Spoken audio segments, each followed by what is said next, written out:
नमस्कार दोस्तों, वाणीश्री स्टडी में आप सभी का हार्दिक स्वागत है। जैसा कि आपको पता है कि हमने दृष्टि आईएएस करंट अफेयर्स उत्तराखंड अप्रैल 2024 महीने को पढ़ना स्टार्ट किया है और इसके हमने 2 लेक्चर देख लिए हैं, ठीक है? जो कि उत्तराखंड प्रीलिम्स और मेंस के लिए काफ़ी इम्पोर्टेंट है, ठीक है? तो आज आगे स्टार्ट करते हैं। तो आज का जो पहला न्यूज़ है वो है चिपको आंदोलन के 50 वर्ष, ठीक है? तो अगेन कि हम करंट अफेयर्स को 2 कॉन्टेक्स्ट में देखेंगे। पहला कि प्रीलिम्स के लिए क्या इम्पोर्टेंट है और मेंस के लिए कौन से फैक्ट्स इम्पोर्टेंट हैं, ठीक है? तो दोनों कॉन्टेक्स्ट में हम देखने की कोशिश करेंगे। तो आइए स्टार्ट करते हैं। तो आज का जो पहला है न्यूज़ है वो है चिपको आंदोलन के 50 वर्ष। तो देख लेते हैं। तो हाल ही में वर्ष 1973 की शुरुआत में उत्तराखंड में शुरू हुआ चिपको आंदोलन अपनी 50वीं वर्षगांठ मना रहा है। तो आइए इसके मुख्य बिंदु को देख लेते हैं। ये मेंस और प्रीलिम्स के लिए दोनों इम्पोर्टेंट है, ठीक है? इनसे संबंधित फैक्ट्स प्रीलिम्स में आ सकते हैं और ये मेंस में क्वेश्चन की फॉर्म में पूछा जा सकता है। तो इनको अच्छे से देख लेना है। तो देखिए, यह एक अहिंसक आंदोलन था, ठीक है? जो वर्ष 1973 में उत्तर प्रदेश के चमोली जिले, जो कि अब उत्तराखंड में है, शुरू हुआ था, ठीक है? इसका नाम चिपको क्यों पड़ा? तो बेसिकली आंदोलन का नाम चिपको आलिंगन शब्द से आया है, जिसमें क्या हुआ कि ग्रामीणों ने पेड़ों को गले से लगा लिया। क्यों लगा लिया? ताकि उन्हें काटने से बचाने के लिए उसको घेर लिया, जिससे पेड़ों को काटा न जा सके। तो इस प्रकार का यह आंदोलन था, जहाँ पर पेड़ों को लोगों ने गले से लगा लिया, जिससे पेड़ों को नहीं काटा जा सके, ठीक है? आगे देखते हैं। इस आंदोलन का नाम चिपको वृक्षों के आलिंगन के कारण पड़ा, ठीक है? क्योंकि आंदोलन के दौरान ग्रामीणों द्वारा पेड़ों को गले लगाया गया तथा वृक्षों को कटने से बचाने के लिए उनके चारों ओर मानवीय घेरा बनाया गया। आगे देखते हैं। जंगलों को संरक्षित करने हेतु महिलाओं के सामूहिक एकत्रीकरण के लिए इस आंदोलन को सबसे ज़्यादा याद किया जाता है। अब देखिए, मेंस के लिए ये सारी बातें काफ़ी इम्पोर्टेंट हैं। आप डायरेक्टली इन सभी बातों को मेंस में कोट कर सकते हैं और अपने आंसर को एक अच्छा बना सकते हैं, ठीक है? तो इसने महिलाओं के सामूहिक एकत्रीकरण के लिए कार्य किया, ठीक है? और इसके अलावा इससे समाज में अपनी स्थिति के बारे में उनके दृष्टिकोण में भी बदलाव आया, ठीक है? अगला है इसकी सबसे बड़ी जीत, लोगों को जंगलों पर उनके अधिकारों के बारे में जागरूक करना था। यानी कि इस आंदोलन का काम सिर्फ यही नहीं था कि पेड़ों को बचाना, पेड़ों को कटने से बचाना। इसका मुख्य उद्देश्य यह भी था कि लोगों को प्राकृतिक जो मूल्य हैं उनसे भी अवगत कराना, उनको जागरूक करना कि ये वृक्ष, ये पेड़ हमारे लिए, ये जंगल हमारे लिए जीवन की रक्षा के लिए कितने महत्वपूर्ण हैं। तो इसका कार्य एक जागरूक करना भी था।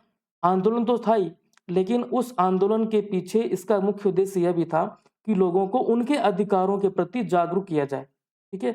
कैसे जमीनी स्तर की सक्रियता पारिस्थितिकी तथा साझा प्राकृतिक संसाधनों के संबंध में नीति निर्माण को प्रभावित कर सकती है। अब ये सारी बातें, क्योंकि लोगों को पता है कि वे उनके अधिकार क्या है, ये वृक्ष जो भी हैं, ये जीवन के लिए कितने महत्वपूर्ण हैं। तो इस आंदोलन ने एक तो जागरूक करने का कार्य किया और दूसरा, जो भी नीति निर्माण की बात आगे होगी या आगे हुई, तो उसमें भी इसने एक तरीके से प्रभाव डालने का कार्य किया। तो इन सभी बातों को आप मेंस में कोट कर सकते हैं, ठीक है? और क्योंकि इसके 50 वर्ष हो गए, तो मेंस में भी इससे संबंधित प्रश्न पूछने की पूरी संभावना है, ठीक है? तो इसे अच्छे से देख लेना है। अब आगे क्या हुआ? इसने वर्ष, यानी कि इस आंदोलन ने वर्ष 1981 में 30 डिग्री ढलान से ऊपर और 1000 एमएसएल यानी कि माध्य समुद्र तल यानी कि एमएसएल से ऊपर के वृक्षों की व्यावसायिक कटाई पर प्रतिबंध को प्रोत्साहित किया। अब देखिए, इस आंदोलन ने क्या कार्य किया? एक तो आंदोलन तो था ही, लोगों को एकजुट किया, लोगों को एकत्रीकरण किया और मुख्य रूप से आप देख रहे हैं कि महिलाओं ने भी इसमें बढ़ चढ़कर भाग लिया, ठीक है? इनको जागरूक करने का कार्य किया, यानी कि इनमें अवेयरनेस लाने का कार्य किया कि वृक्ष और ये जंगल हमारे लिए कितने महत्वपूर्ण हैं। इनको अधिकारों की बात बताई गई और इन सभी बातों ने नीति निर्माण में भी एक तरीके से प्रभाव डाला और उसी का परिणाम था कि 30 डिग्री ढलान से ऊपर और 1000 MSL से ऊपर के वृक्षों की जो कमर्शियल कटाई होती थी उस पर प्रतिबंध लग गया। ठीक है, तो इन बातों को ध्यान रखना है। तो आइए और देख लेते हैं कि भारत में प्रमुख पर्यावरण आंदोलन कौन कौन से हुए हैं। ये भी काफ़ी महत्वपूर्ण है।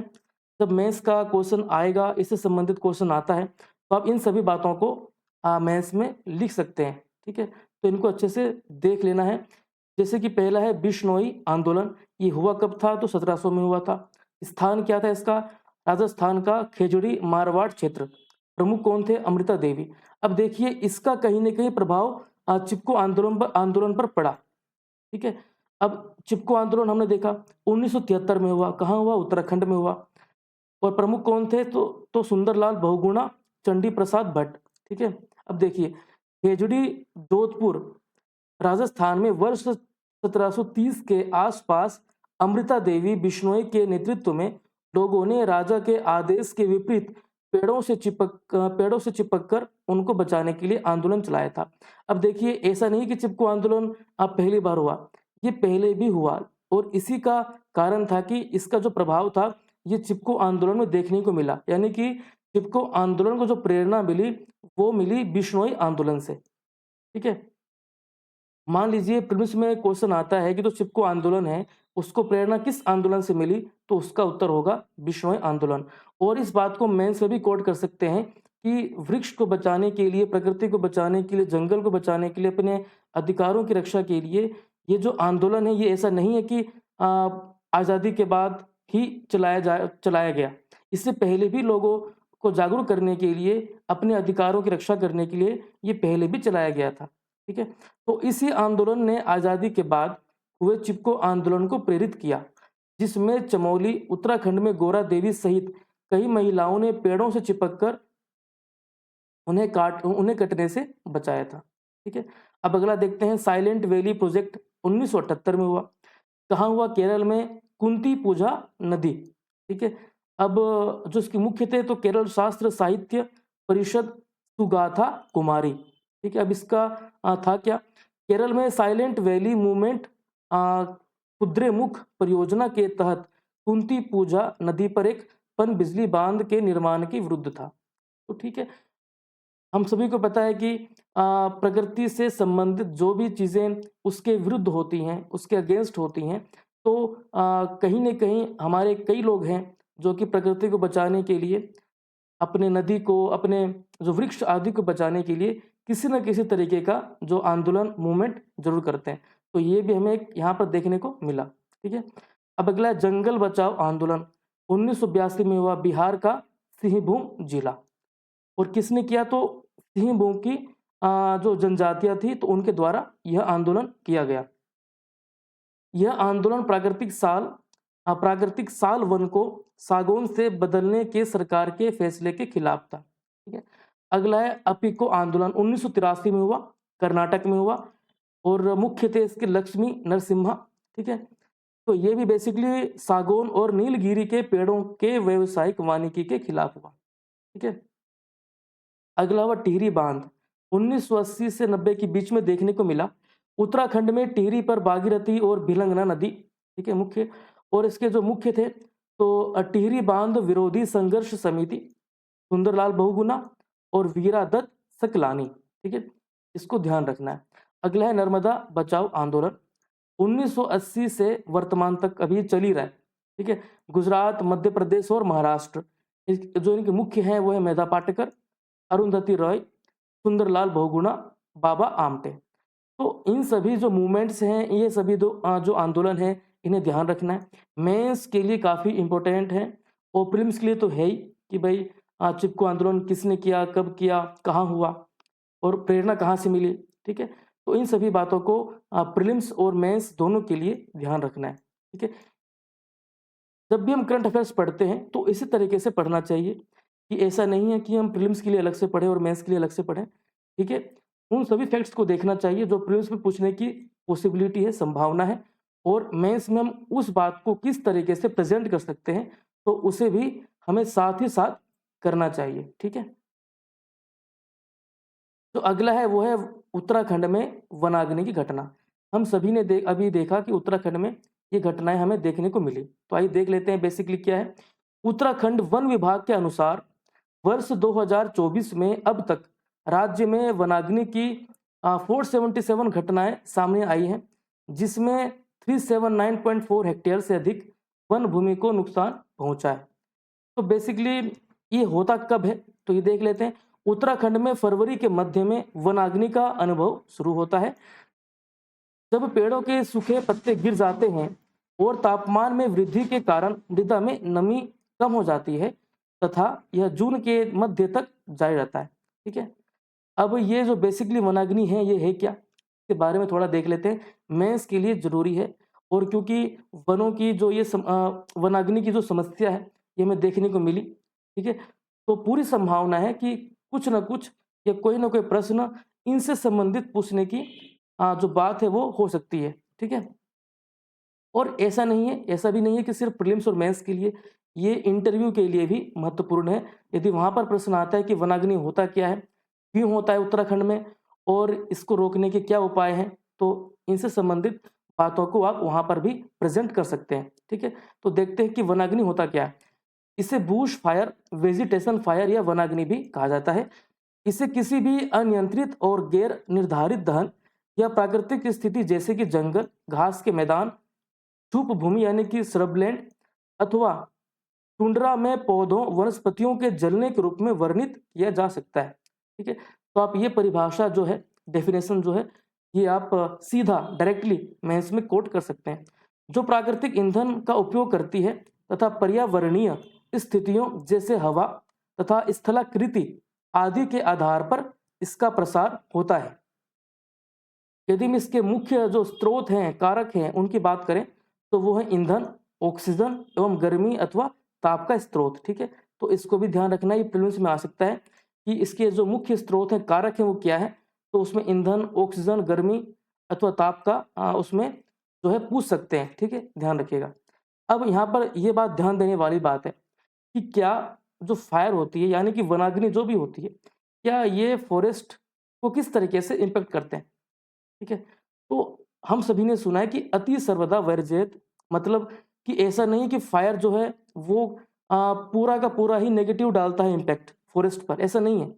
यहाँ पर जैसे कि हम देखते हैं कि जो लो इंटेंसिटी फायर्स होती हैं, ठीक है, तो वो बेसिकली फायर फॉरेस्ट को क्लीन करने का काम करती हैं, उसको थिन करती हैं। ठीक है, क्योंकि वहाँ पर जो थिक वेजिटेशन होता है और जो वहाँ पर एक्स्ट्रा जो चीज़ें होती हैं उसको ये लो इंटेंसिटी फायर्स उसको क्लीन करती हैं, साफ करती हैं, जो कि ये हैबिटेशन होता है वाइल्ड लाइफ का, उसको अच्छा करती है, उसको इम्प्रूव करती है और उसको हेल्दी बनाती है, सोयल को हेल्दी बनाती है। ठीक है, जिससे क्या होता है कि new growth of native plants, नए तरीके के जो प्लांट्स हैं वो ग्रोथ कर सकते हैं। ठीक है, जिससे कहीं ना कहीं बायोडाइवर्सिटी को प्रमोशन मिलता है, प्रमोट होता है।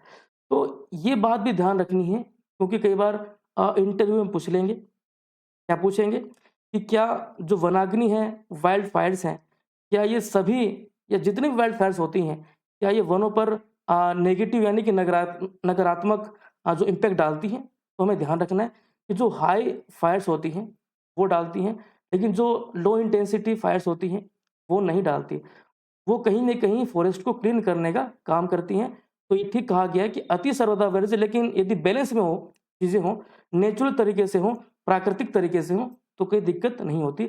जैसे कि जो फ्लड आता है, फ्लड बेसिकली हम सभी देखते हैं कि जो बाढ़ होती है, फ्लड होता है, ये कहीं ना कहीं इसको नेगेटिव रूप में देखा जाता है, लेकिन हमें पता होना चाहिए कि फ्लड नहीं आएंगे तो मिट्टी की जो फर्टिलिटी है वो भी नहीं बनेगी। ठीक है, तो हमें ये ध्यान रखना है कि हमें प्रकृति के साथ चलना है, हमें नदी के प्रवाह में बहना है, उसके लिए अवरुद्ध नहीं होना है, हमें प्रकृति के लिए अवरुद्ध नहीं होना है।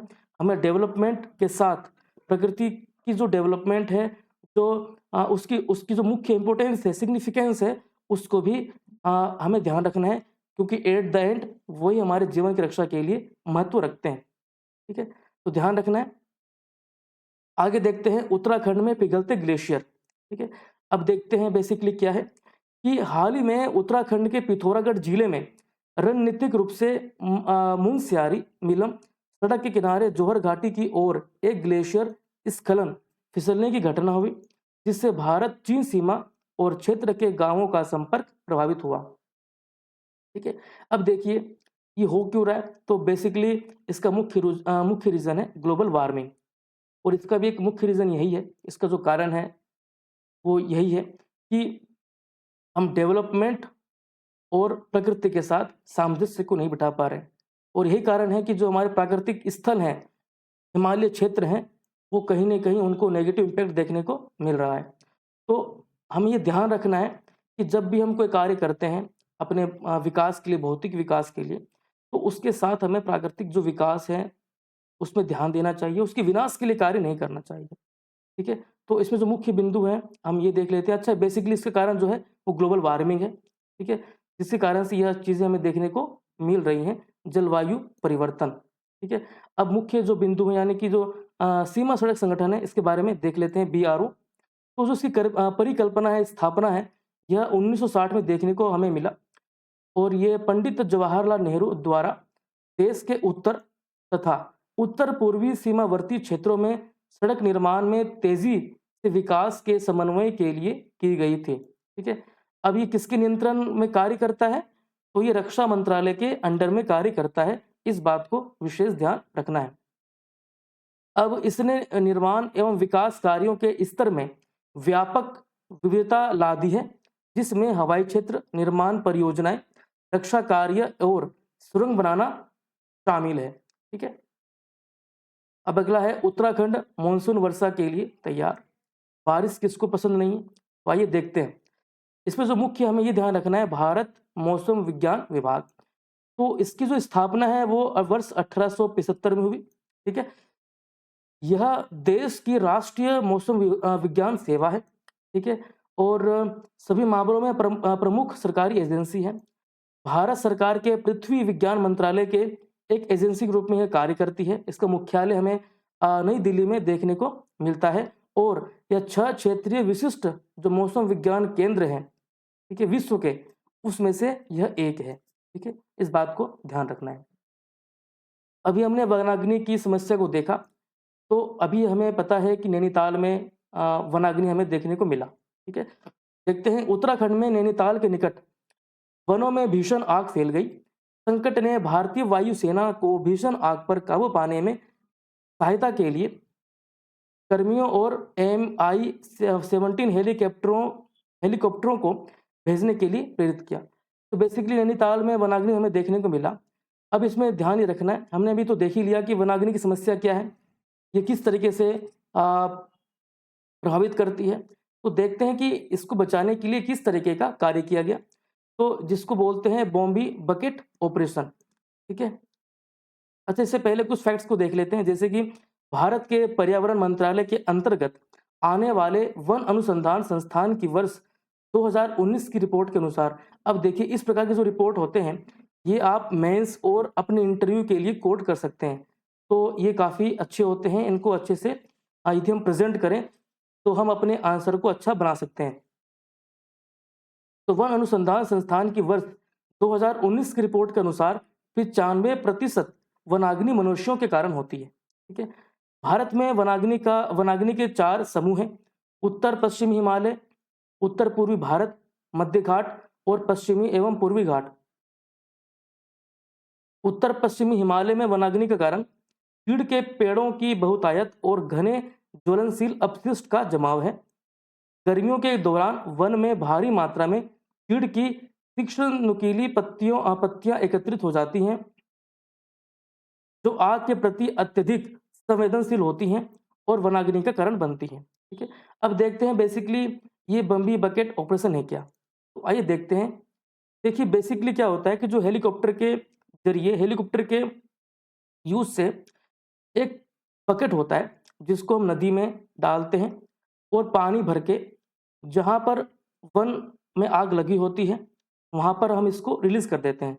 तो इस तरीके से बम्बी ब्रिगेड के जरिए और हेलीकॉप्टर के यूज से हम कहीं जंगल में जो आग लगी होती है तो उसको बुझाने का, उसको रोकने का कार्य करते हैं। तो बेसिकली बम्बी ब्रिगेड यही है। ठीक है, आगे चलते हैं।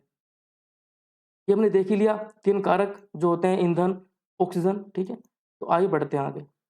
तो अगला है उत्तराखंड ने पतंजलि उत्पादों का लाइसेंस निलंबित किया। ठीक है, तो ये न्यूज़ देख ही रहे हैं कि उत्तराखंड सरकार ने योग गुरु रामदेव की दवा कंपनियों द्वारा बनाए गए 14 उत्पादों की प्रभावशीलता के बारे में बार-बार भ्रामक विज्ञापन प्रकाशित करने के लिए उनके विनिर्माण लाइसेंस निलंबित कर दिए। अब इसमें हमें ये ध्यान रखना है कि पतंजलि के विज्ञापनों ने औषधि और चमत्कारिक उपचार अधिनियम 1954 यानी कि डोमा तथा उपभोक्ता संरक्षण अधिनियम 2019 सीपीए का उल्लंघन किया। अभी बेसिकली ये क्या, तो बेसिकली ये औषधि विज्ञापनों को नियंत्रित करता है तथा कुछ चमत्कारिक उपचारों के प्रोत्साहन पर प्रतिबंध लगाता है।